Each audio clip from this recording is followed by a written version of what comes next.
Hey guys, welcome back to another video here in the 4x2 Wagon Family Garage, and today I'm going to show you how to install the Yakima Skyline tower rack along with the landing pad 22, and I'll go through all of what that means.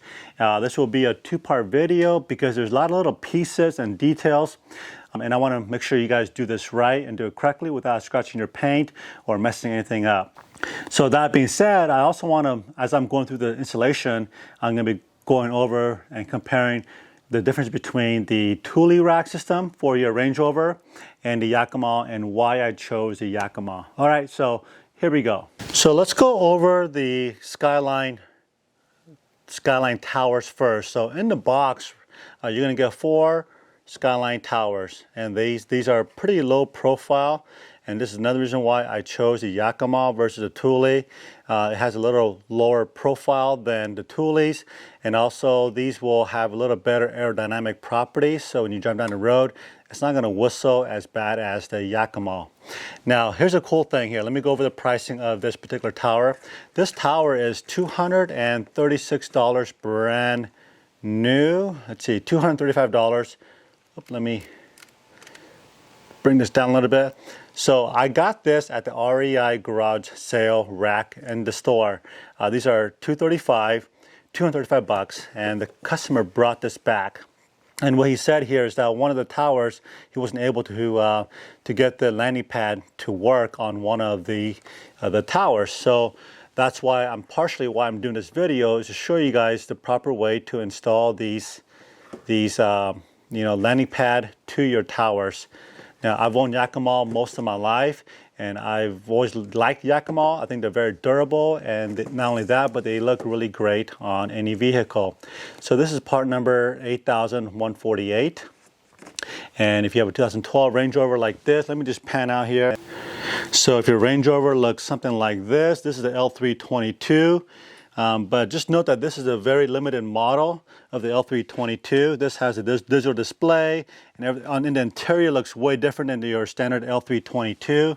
So if your Range Rover looks something like this, and your gutter system is blank like mine, then this is going to be a good video for you guys on how to put this roof rack system on your Range Rover. Okay, so going back to this Skyline tower, I bought this for $97 bucks basically at their garage sale at REI, and that's less than half. So what a fantastic deal.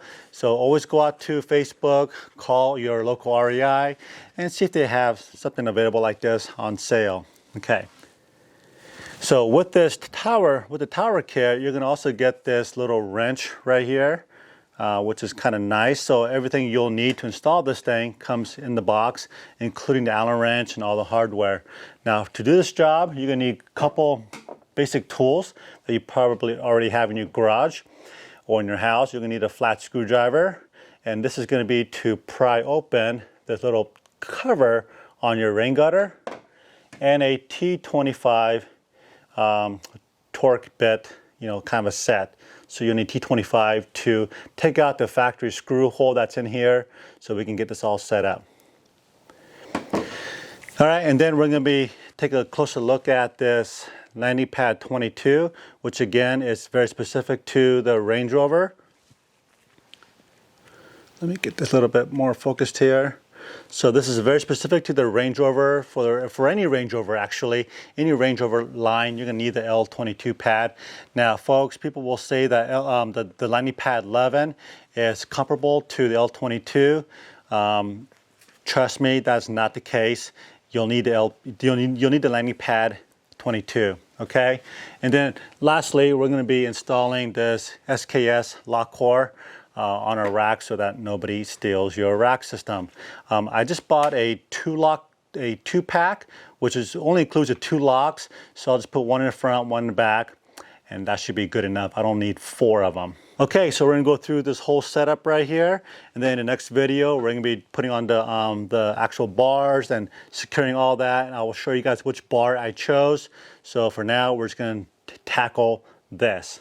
Okay, so in this kit right here, your landing pad kit, you're gonna get this big bag of the landing pad, which is pretty durable plastic, and bunch of rubber molds, and we'll go through that in a little bit.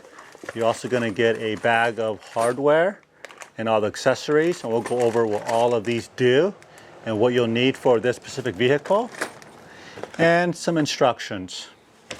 In this landing pad 22 kit, you're going to get basically three main pieces. One is going to be your plastic mold that's going to sit on top of that little insert I showed you guys earlier. The little screwdriver flap you'll need to flip over. Okay, so it looks like this basically. And these all go on one way. So there's 4 of those. And then you have these 2 different rubber mold that you'll need to choose for the specifics of your vehicle. Now, what you want to do is take one of these guys and you can just lay it on top of your rain gutter, and you'll see how one is notched out and the other one is not. See that little notch on the one on the right here? That's notched out right here, and the other one is not. Okay, so what I've done here is I've taken these 2 different molds and put it under the actual plastic base plate to see which one fits the best. And quite frankly, I think the one that is not notched fits on here the best, because when I wiggle this back and forth, there's absolutely no play.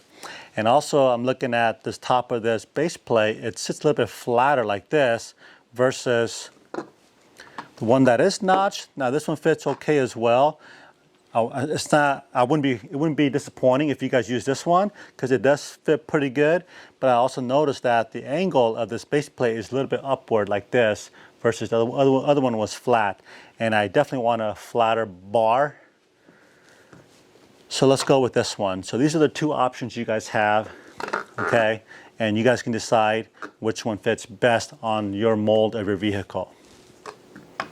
Okay, so once you've determined that, the next step is grab yourself a flat screwdriver and stick your screwdriver in this tiny little notch right here, and you're going to flip it back towards the sunroof.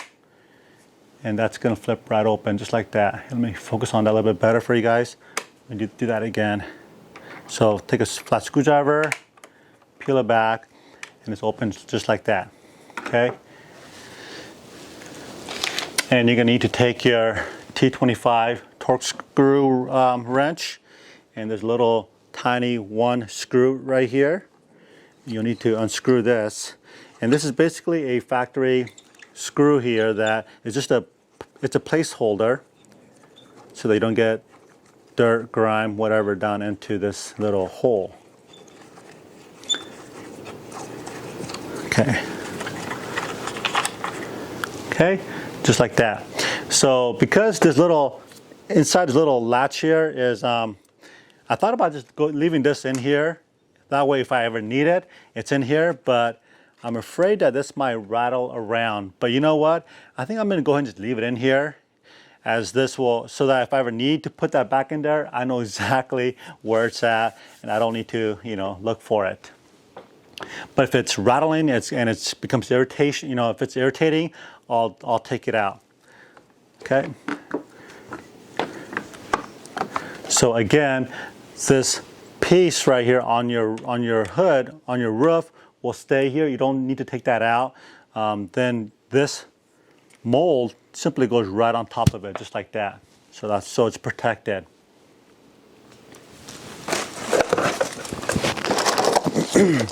Okay, so let's get into this little baggie of goodies right here. So this bag of goodies have different lengths of screws. Comes with an Allen key and some plastic covers, which we'll go over here in just a little bit. Okay. So I'm not 100% sure exactly which screws I'm going to need, but you can just kind of take the one that you just took out earlier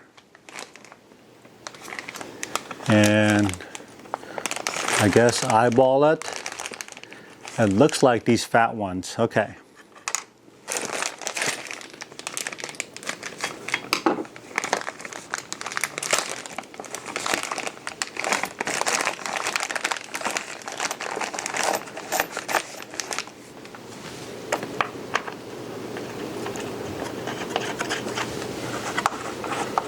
Okay, that feels pretty good.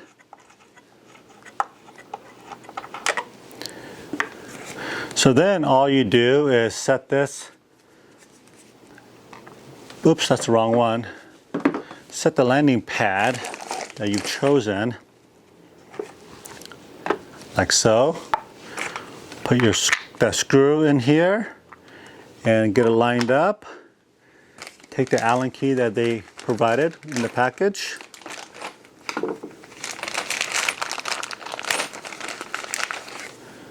Okay.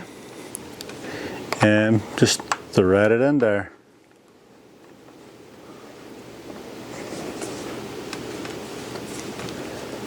Now there's going to be some fine tuning will need to happen, which we'll do that in a different video once I get my crossbars in. But for right now, we're just going to tighten these things down and see how it fits.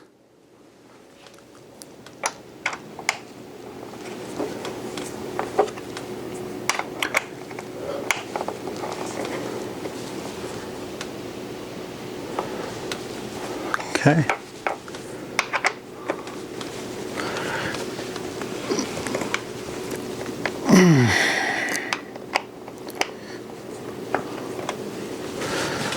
Okay, that feels really good. That's pretty darn solid. Okay. All right, so the next thing to do is grab one of these Skyline tower and get it installed on your landing pad. So now I'm assuming that most of you guys will be purchasing a lock system for your towers, which I highly recommend. But if someone did want to steal these things, it is a pain in the butt. And they're gonna really have to fight to get this thing off. But it's good to have a lock no matter what. So let me go ahead and go through that process with you guys. So as I was just taking the little plastic filler, there's a little cap goes on your keyhole right there. You just want to pop that off with a flat screwdriver.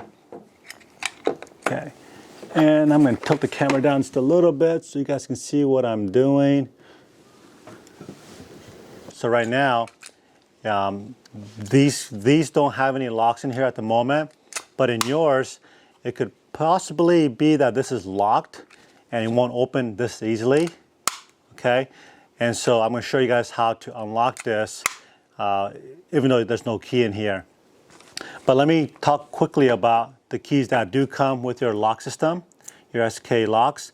There are basically 3 keys that will come in a box. There we go. Okay, you have 2 primary keys that's already cut out for the tumblers on your lock, right? They're very specific to this lock. But that being said, if you guys have other keys like this, you guys can go down to a locksmith and get it all cut so that everything is on one key system. And it comes with this master key. Now the master key, there's no cuts on here. And what it basically does is when you slide this key, let me focus a little bit more on here. When you slide the key into this lock, it basically drops all the appropriate tumblers so that you can slide this into your locking system. So let me show you something right here.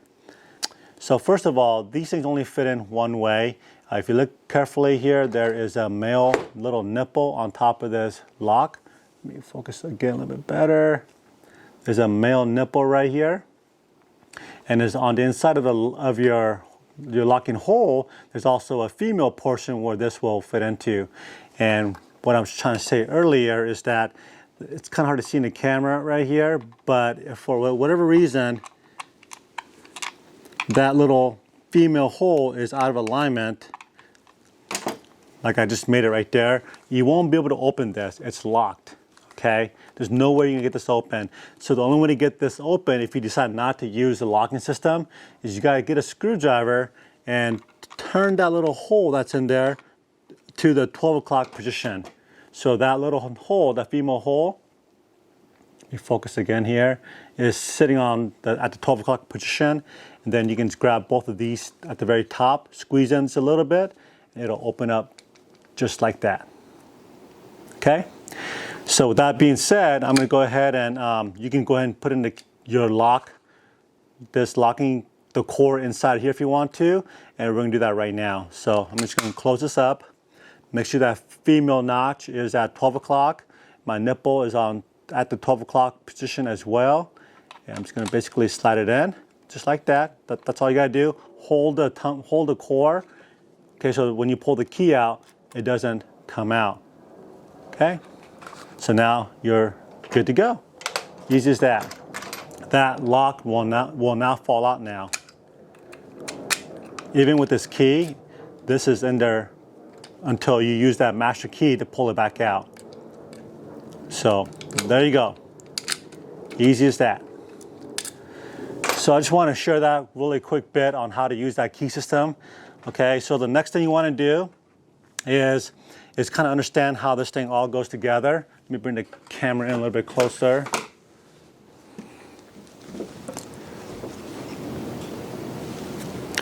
Okay, so basically, if you look at the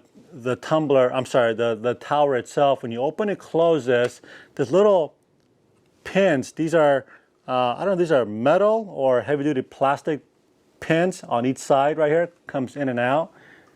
And let's see if I can focus here so you guys can see. If I open this. Can you guys see that? So this is how it engages and disengages from your landing pad. So basically, all you're going to do is open this up so that these pins are inside of this housing. And all you got to do is set it in there and close it up just like that. See that? That's all there's to it. Simple as that. And this ain't going nowhere. Okay? And then when you're done, when you want to come home, take your ski rack off or whatever, your bicycle rack, and you want to store this, you want to take it to a car wash because a lot of car washes will not let you go through with a rack system. And this is another thing I love about the Yakima is that it is so easy to simply undo this on this side, undo the same thing on the other side, and all you got to do is pick it up and you're done. Piece of cake. How easy was that? And then one last thing is come back with, remember that plastic, the 4 plastic things I showed you that came in your hardware pack? So this pack here comes with these plastic covers, so as you leave this landing pad on your vehicle, this thing basically goes right in and covers that hole up, and now look at it. It's really nice little clean piece of whatever. It has a nice finish to it, and this can stay on there until you're ready to go skiing or biking the next time. So pretty sick. All right, so that's really all I want to share with you guys in this first video is how to get this landing pad and a tower, how it all works together. And then in the next video, when my HD tower bars come in, I'm going to show you guys how to put all that together. So make sure you guys click on that bell down below or on the side, wherever it's at, so that you'll be notified when that video goes up. My long-term goal of this Range Rover is to turn it into an overlander, which will eventually have a rooftop tent on here. I got my all-terrain KO2 tires. I put it on a 2.5-inch lift, and I want to share all of this with you guys, this build, this setup, here in months to come. It's not all gonna happen at once because it costs a lot of money to do all this, so I'll be saving up here and there, and this is going to be a pretty cool overlander, and I will go through all the ins and outs of my Range Rover as well, and why this Range Rover is a pretty cool overlander setup versus other SUVs. So anyways, with that being said, let me just kind of go through this here. So you're gonna have a bunch of other screws and washers and things like that left over in your package here. So that's deliberate because, you know, a few vehicles will be different and you're not going to use all the hardware on your Range Rover. Oops, so it looks like I forgot to put on this little lock washer on my landing pad. So I'm going to take this apart real quick here, put my washer on, put it back together and call it good. So hope you guys enjoyed this video, and hope this will be helpful for you guys if you guys are considering this Skyline tower and landing pad setup. And if you have any comments or questions, you guys know what to do, and I'll get back to you on all those comments or questions. And until then, we'll see you guys next video. Stay safe out there in the COVID world, and God bless. Bye.